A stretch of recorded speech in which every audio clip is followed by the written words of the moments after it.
Iran and Israel వార్‌లో ఒక name మనకు చాలా సార్లు వినిపిస్తుంది. అది ట్రంపో, కమీనియో కాదు. Strait of Hormuz. Strait of Hormuz is most important to this world. అది ఎందుకంటే అది చాలా narrow sea route. It will connect to the Persian Gulf to Gulf of Oman, అక్కడ నుంచి అరేబియన్ సీకి అండ్ అక్కడ నుంచి గ్లోబల్ సీ రూట్స్ కి కనెక్ట్ చేస్తుంది.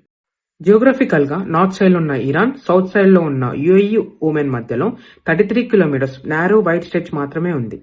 ఇంత చిన్న దారిలో నుంచే వరల్డ్స్ 20% ఆఫ్ ఆయిల్ కన్సంప్షన్ ఇక్కడ నుంచే వస్తుంది. ఇక్కడ ఇంత చిన్న డిస్ట్రప్షన్ వచ్చినా దాని ఇంపాక్ట్ గ్లోబల్ ఎనర్జీ మార్కెట్ మీద పడుతుంది.